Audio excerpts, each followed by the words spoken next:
So, if you read the Apostle Paul saying something like, I have fought the good fight, you probably just think of it as a past event. Right, like it's already done. Exactly. He's at the end of his life, he is looking backward, and the struggle is over. He's done. But what if the ancient Greek grammar underneath that English translation, what if it actually means he is agonizing right in the middle of it, like right now in this kind of heightened unfolding reality? Wow, yeah. Because today we are exploring the idea that the neat chronological timeline in your head might just be a complete linguistic illusion. It is a totally jarring thought, honestly, because we are so used to looking at language, especially these ancient texts, like an X-ray. Oh, I like that. An X-ray. Yeah, you break your arm, the X-ray shows a jagged white line, and the doctor says, there it is, broken. We want a Greek verb to be this simple binary X-ray, past, present, or future, done or not done. But when you actually step into the world of ancient linguistics and biblical exegesis, that X-ray machine just shatters. It really does. And that X-ray versus MRI distinction is so helpful here, because for this deep dive today, we are looking at a massive stack of linguistic research, decades of fierce academic debate, honestly, that basically proves the traditional X-ray machine is broken. Completely broken. Yeah. We are looking at a diagnostic landscape that is incredibly murky, but also beautiful. It's like this complex, multi-layered MRI of human cognition and narrative strategy. We are going to decode the Koine Greek verbal system, which, for those who don't know, is the language of the New Testament. And we aren't just looking at isolated words, which is, I think, where a lot of people get stuck. The ultimate mission of this deep dive is to understand how these ancient authors use language above the sentence level. Discourse analysis. Exactly, discourse analysis. How did they use verbs to completely shape their readers' mental models? Yeah. Because for centuries, students of Greek have been taught to look at the text like a collection of atomistic pieces. Right. You parse a verb, you memorize vocabulary word. You extract a theological proposition and you move on. But that approach misses the grand architecture entirely. It totally does. So to really get our hands dirty with this today, we are going to try something a little different. The debate over how the Greek verb actually works is so nuanced and honestly so fiercely contested, like people get really mad about this. Absolutely. Academic brawls. Yeah. So the best way to understand it is to experiment with the frameworks directly. We're going to step into a bit of a collegiate roundtable today. We'll be trying on the theories of 3 elite, highly opinionated, Koine Greek grammarians. I really like this approach. It keeps us from getting bogged down in the abstract. Right. So I will generally take point on the framework of Stanley Porter. Think of this as the radical Porterian view. Through this lens, Greek tense forms never encode time. Never. None of them. Past, present, future. It's all an illusion created by the surrounding context. It is purely about the author's viewpoint. Okay, and to provide the necessary friction, I will generally advocate for the framework of Buist Fanning.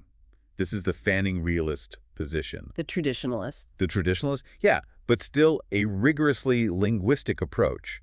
I will argue that while the author's viewpoint is crucial, absolute time is still alive and well, like permanently hard-coded into the Greek indicative mood. And because every great debate needs the third way, we will both occasionally throw on the hat of a third framework, the Campbellian view, representing Constantine Campbell. Oh, Campbell. This gets wild. It gets so wild. Campbell agrees with Porter that Greek is entirely tenseless, but he uses these radical spatial metaphors like physical distance, nearness, remoteness to explain the grammar. And if you are listening right now, you are sitting at the table with us. While the linguistic theory gets deep, the payoff is massive here.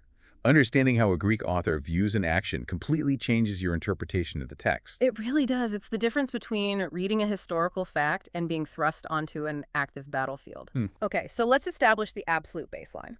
If I'm taking Porter's stance here, Scholar A, my very first move, is to put a hard, impenetrable boundary between 2 concepts, semantics and pragmatics. Yep.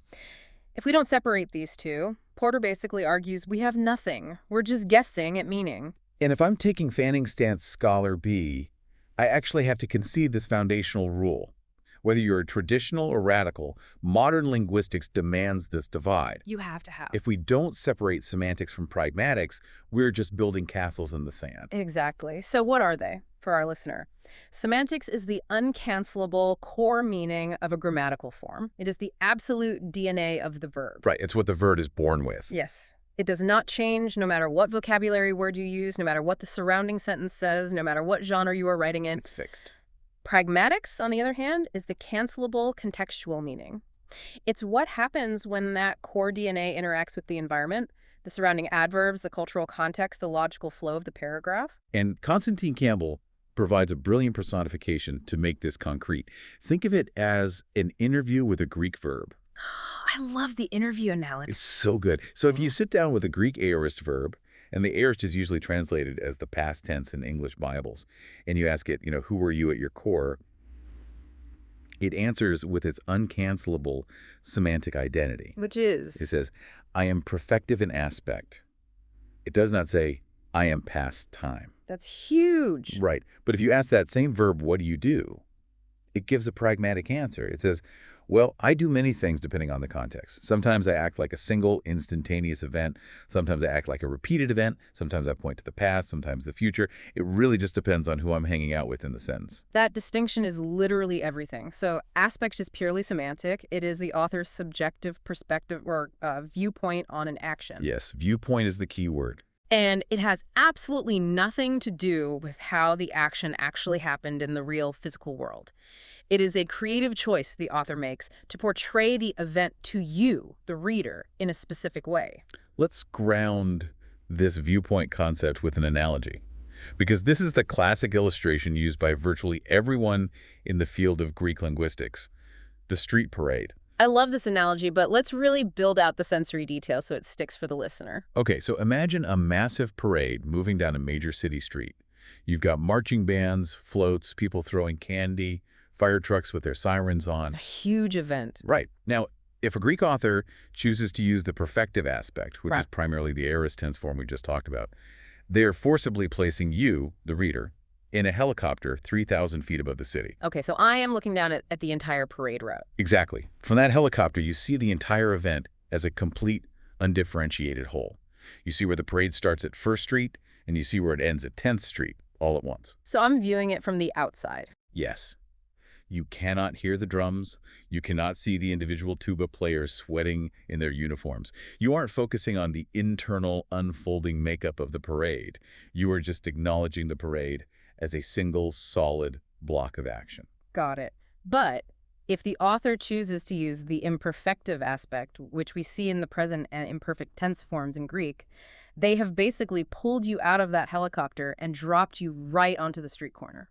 Boom, right on the pavement. You are standing on the curb. You are viewing the action from the inside. And your sensory experience completely changes. Totally. You see the marching band passing right in front of you. You hear the drums. You see a float coming down the block, but you can't see the end of the parade yet. Because you're in the middle of it. You are immersed in its ongoing development. The action is unfolding all around you. So when you read the Gospel of Mark, for instance, Mark is constantly shifting you between the helicopter and the street corner. He's bouncing you around. But this brings me, advocating for Fanning as Scholar B, to a really vital distinction. We've defined aspect as the subjective viewpoint, the helicopter or the street. But we must rigorously distinguish aspect from Aktionsart. Ooh, here we go, the Aktionsart debate. Aktionsart is a German linguistic term that roughly translates to kind of action. If aspect is the subjective camera angle, Aktionsart is the objective external reality of the event itself. What actually happened? Exactly. It's what happened in the physical world. Mm-hmm. For example, a lightning strike is, in objective reality, a punctiliar event. It's a flash. It happens in an instant. A bouncing ball is, in objective reality, an iterative event. It repeats. A statue standing in a park is a continuing state. That objective real-world reality is Aktionsart. Okay, I'm putting the Porter hat on firmly right now because this is where the systemic functional linguists vehemently interrupt Scholar B. Go for it. Porter argues that you, traditionalists, are always trying to sneak Aktionsart into the grammar. Aktionsart is not a grammatical category. I disagree. Let me finish. It is strictly a pragmatic implicature. It is determined almost entirely by the dictionary definition of the word, its lexical trait, and the real-world context. It is not encoded in the Greek verb form itself. But I'm not sneaking anything in. Fanning provides a highly detailed, exhaustive analysis of how aspect interacts with certain lexical types to produce predictable Aktionsart outcomes. It's still pragmatic. It's a vital part of exegesis, though. You can't just ignore the reality of the event. Even general linguists, People like Karl Basch and Bernard Comrie. They point out that conflating the two causes massive confusion.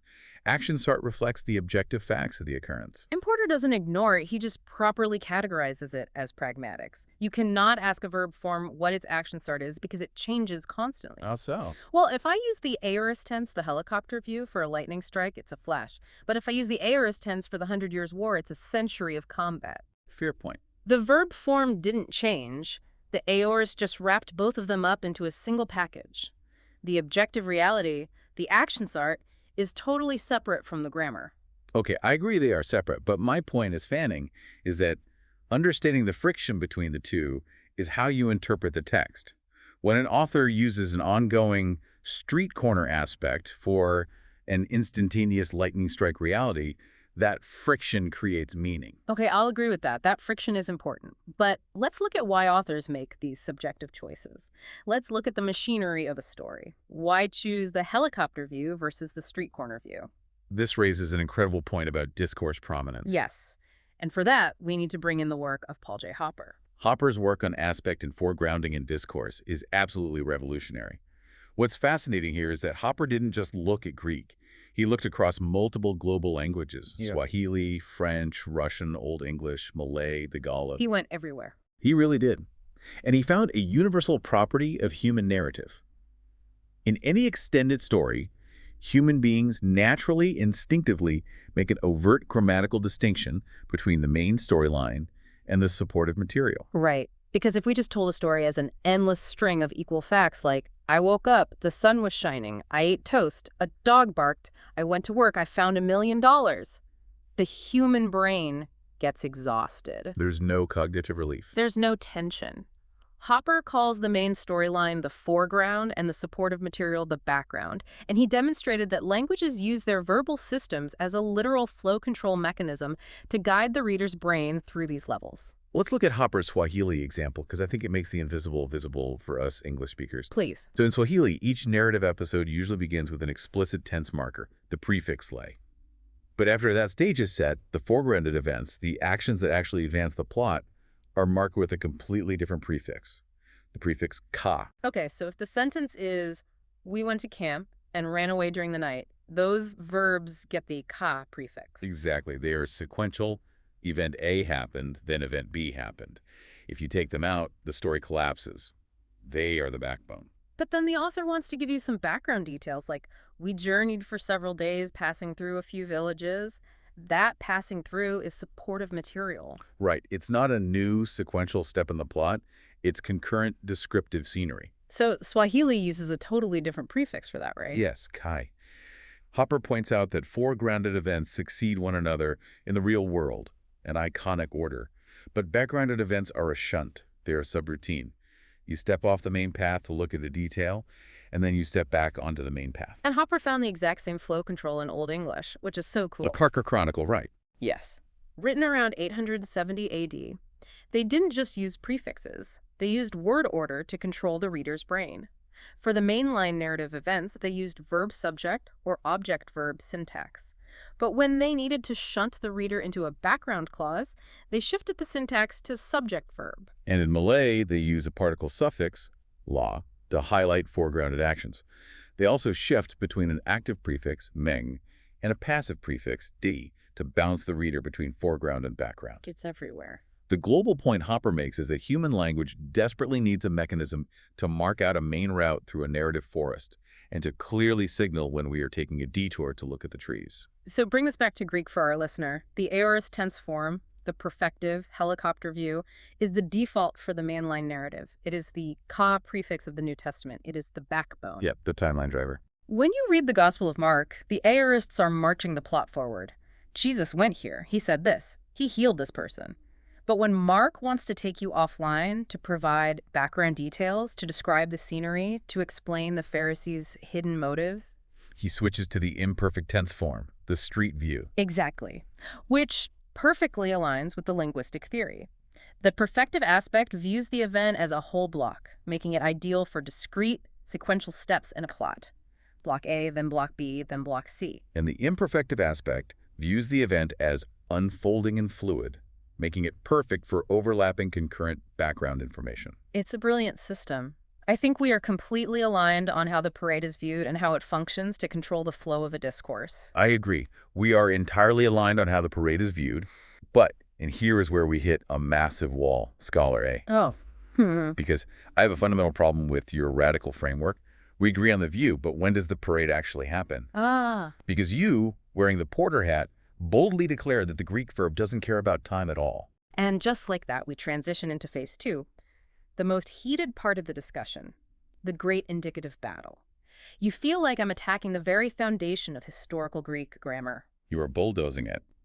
Historically, grammarians going all the way back to the rationalist period believed that while aspect ruled the participles and infinitives, the non-indicative moods, the indicative mood strictly grammaticalized absolute time. Past, present, future. Yes.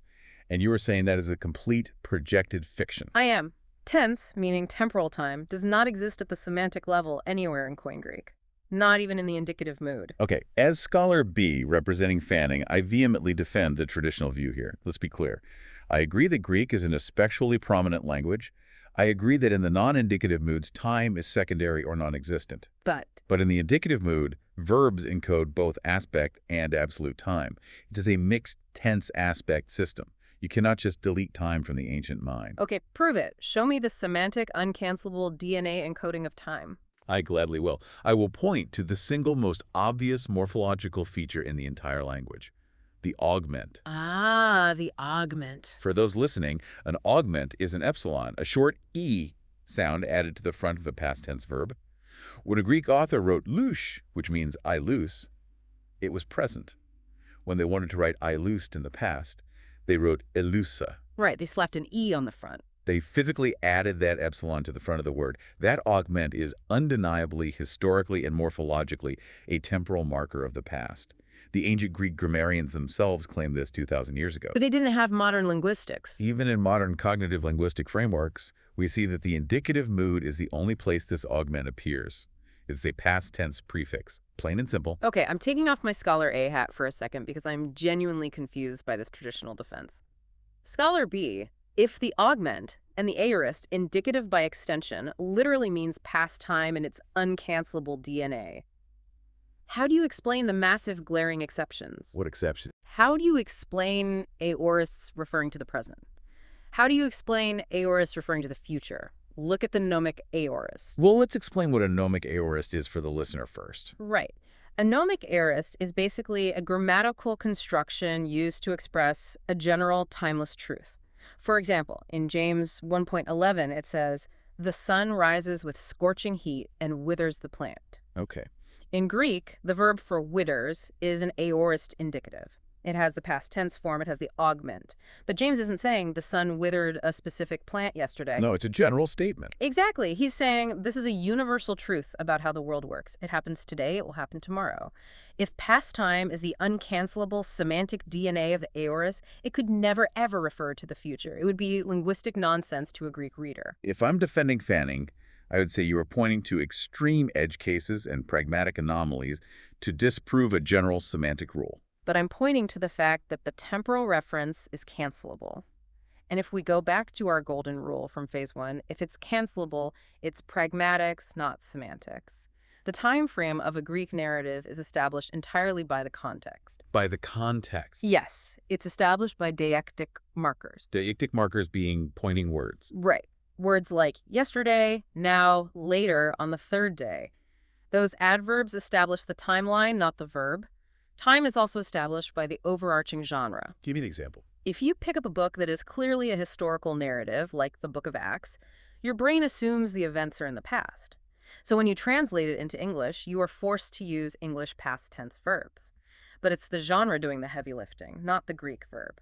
English is a tense-obsessed language, so we helplessly project our tense obsession onto the Greek. But listen, if time is purely pragmatic, if it's just context, why did Greek evolve into a fully tense-based language in its modern form? What do you mean? Diachronically, meaning how the language drifts over centuries. We see the shift happening. Languages get lazy. The nuanced, complex aspect system of ancient Greek slowly collapsed into the rigid, time-based system of modern Greek. True, modern Greek is tense-heavy. The future indicative, for example, is a late development formed from older subjective moods. As linguist John Hewson points out regarding Sanskrit, we see older grammatical characteristics overlapping with newer ones during transition periods. You can't just ignore the diachronic drift toward tense.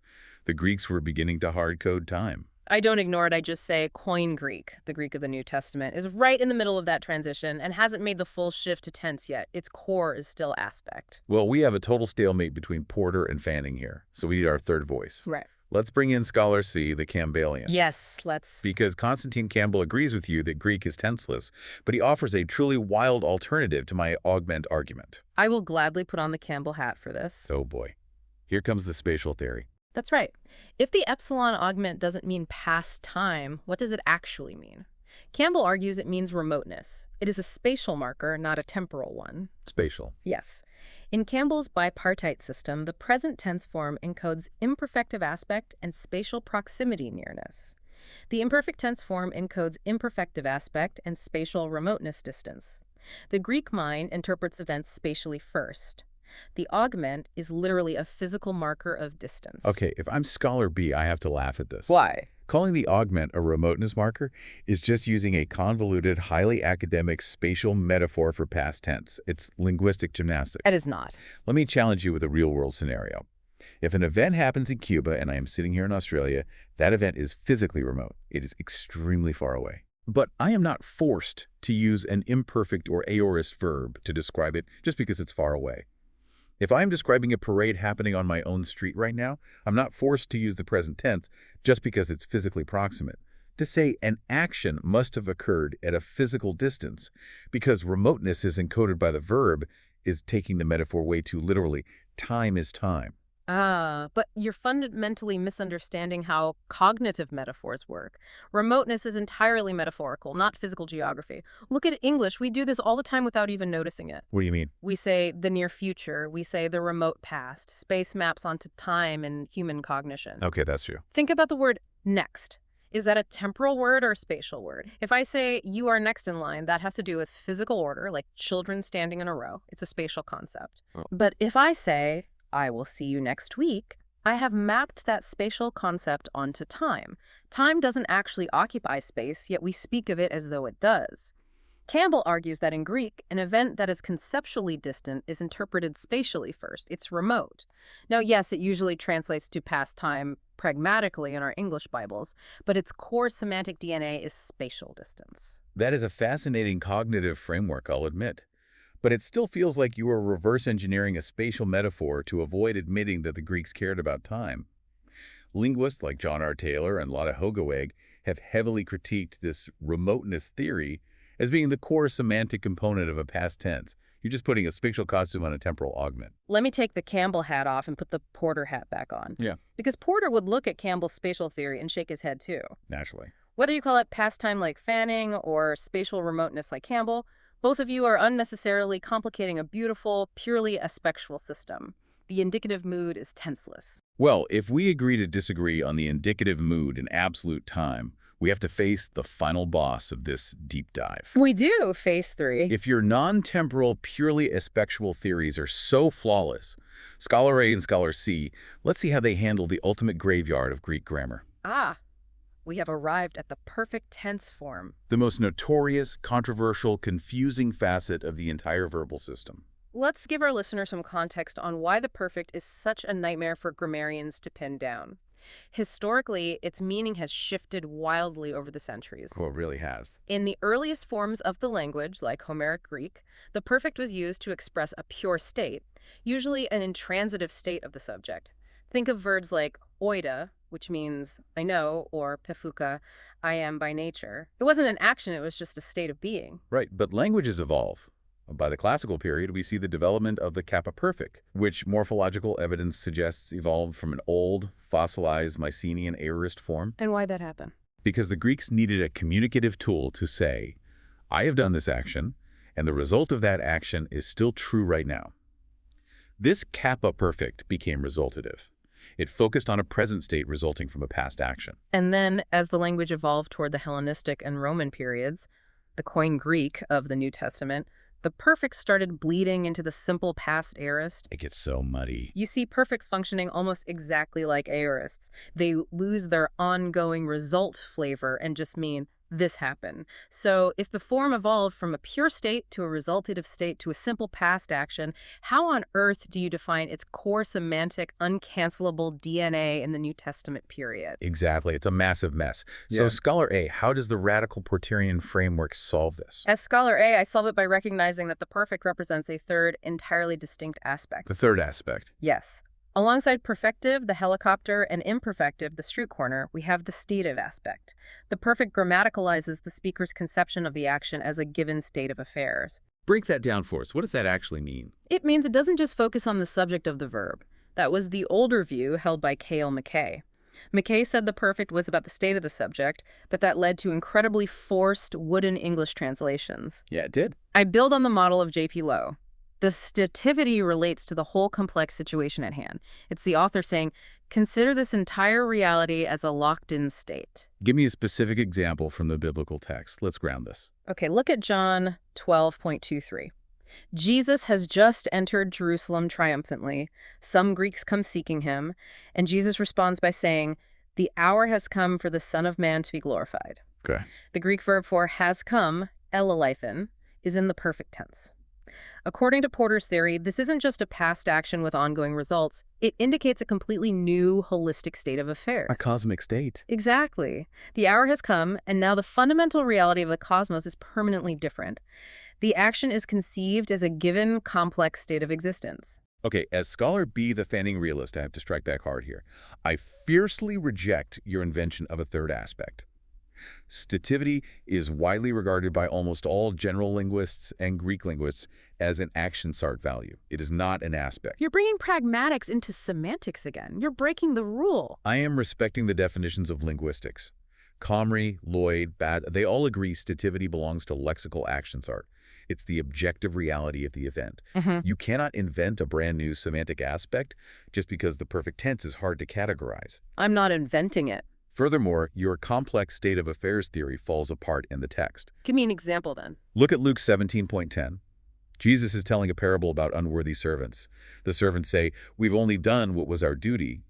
The verb have done is in the perfect tense. Okay, Anne. How do you render that with Porter's stative aspect? Are the servants in a state of having done their dutiness? It's nonsensical.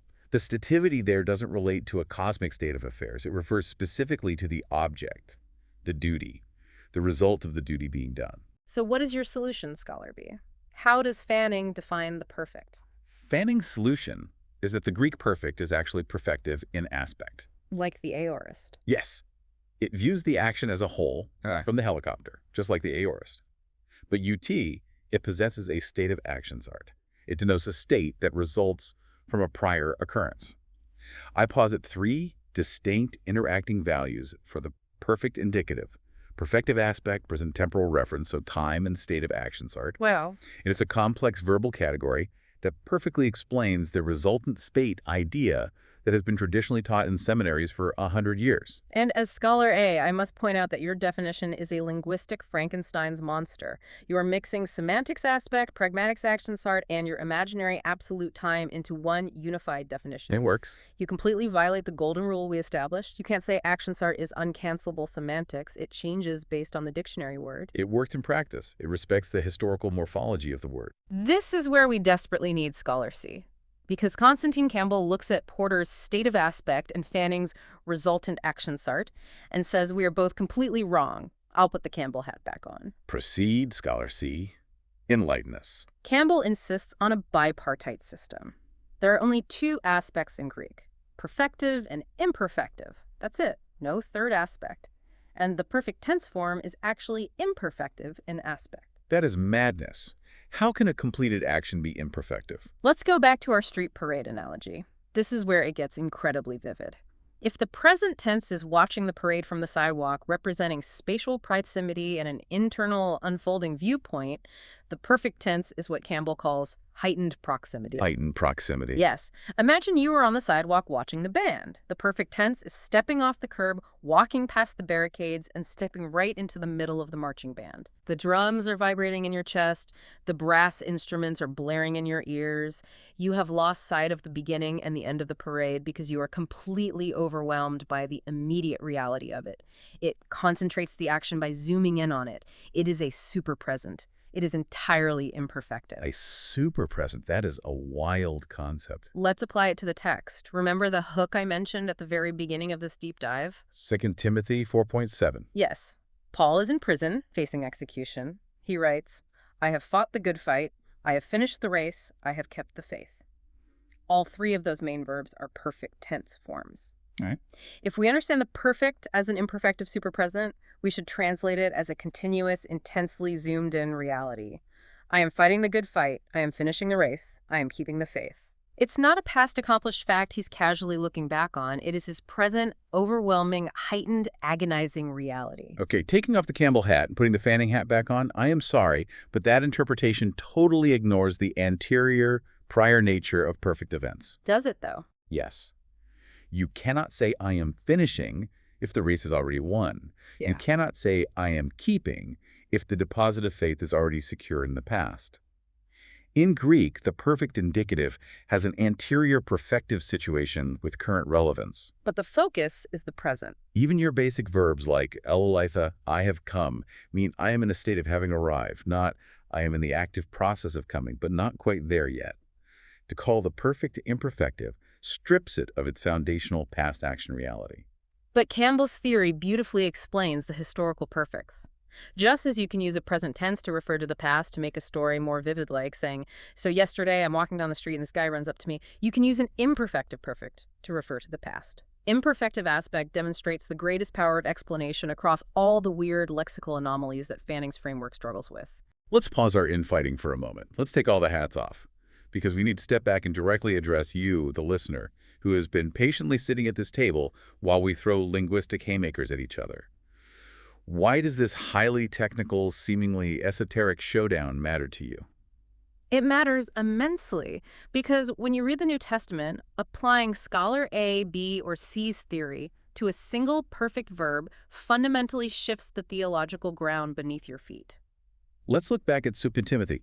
If you apply Fanning's traditional view, Paul's race is a past accomplished fact with a present resulting state. He finished it, the ribbon is broken, and he now rests in the state of being a finisher. It's a theology of completed assurance. Right, but if you apply Porter's state of view, Paul is describing a completely new state of affairs, a complex, holistic reality of race completion that now defines his entire existence. And if you apply Campbell's radical view, Paul is intensely in the middle of it. It is a zoomed-in, unfolding, heightened reality. I am finishing the race. The theology shifts from resting in a past accomplishment to agonizing in a super-present climax. How you define the Greek perfect changes how you preach that passage. It changes how you pray. It changes how you internalize the promises of the text. Are you resting, or are you stepping off the curb into the marching band? So as the dust settles on our round table, what is the ultimate takeaway here? We've argued fiercely over the mechanics of time, the epsilon augment, and the bizarre evolution of the perfect tense. Is there any common ground among these scholars? There is. As we move out of the micro level of verbs, we have to acknowledge that despite these massive disagreements on the parsing of individual words, all of these scholars, Porter, Fanning, Campbell, and brilliant linguists like Cynthia Long-Westphal and Stephen Levinson, they universally agree on the sheer power of discourse analysis. Absolutely. The era of relying solely on atomistic parsing of individual verbs is dead. You cannot just look at a verb in a vacuum, parse it as aorist active indicative, and think you've extracted the meaning. Yeah. You have to look at the author's grand structural viewpoint. I love how Cynthia Long-Westphal approaches this using systemic functional linguistics. She brings all this high-level theory down to earth. She gives us an inductive procedure. She says you have to group discourse units, identify the topics, analyze the prominence, and interpret the context. But her absolute most brilliant contribution is her focus on zones of turbulence. I love that phrase, zones of turbulence. Explain what that is for our listener. A zone of turbulence is a stretch of text where the established grammatical pattern suddenly violently shifts. Let's say Mark has been using a string of aorist perfective verbs to march his narrative forward. Aorist, aorist, aorist. The plot is moving along. But suddenly, right in the middle of a high-action scene, there is a cluster of present tense forms. Ah, the historical present. Exactly. Or maybe there's a sudden shift in character reference or a jarring change in grammatical mood. That turbulence is a massive flashing beacon from the author. It signals that something exegetically vital is happening. The author is intentionally disrupting the flow of the discourse to grab your brain by the collar and say, pay attention to this specific moment. And if you are only looking at verbs in isolation, you miss the turbulence entirely. You just translate it as a past tense and keep reading. You miss the author's rhetorical strategy. Discourse analysis, whether you use M.A.K. Halliday's metafunctions, the ideational, interpersonal, and textual levels of meaning, or Hopper's mainline versus offline foregrounding, it equips us to see not just what the text says, but how the authors crafted it to shape our understanding. It provides what linguists call the power of explanation. It tells us why Mark used an imperfect here and an aorist there and a perfect over there. It's not random. It's not a mistake. It is a highly sophisticated, beautifully orchestrated network of meaning. Which leaves us with a final provocative thought to mull over as we wrap up this deep dive. We started today talking about X-rays and muddy waters. We, as modern Western readers, approach the biblical text with a deeply chronological, time-obsessed worldview. We want a timeline. We want to plot events on a graph. We want to know exactly when X happened in relation to Y. But if the ancient Greek language, the very vehicle chosen to transmit the New Testament to the world, was primarily concerned with how an action is viewed, if its primary mechanism was aspect, the helicopter view versus the street corner view, rather than when it happened on a timeline, what does that reveal about the ancient mind? It's a humbling question, really. It raises the issue of how much of our modern engineering-obsessed sequential mindset we are unfairly forcing onto texts that were never designed to be read as a rigid timeline. Exactly. What if the authors didn't want you to plot their stories on a graph? What if instead they simply wanted you to step off the curb, feel the heightened proximity of the superpresent, and join the parade of the narrative? That is where the muddy waters of the Greek verb actually become a river of incredible living meaning.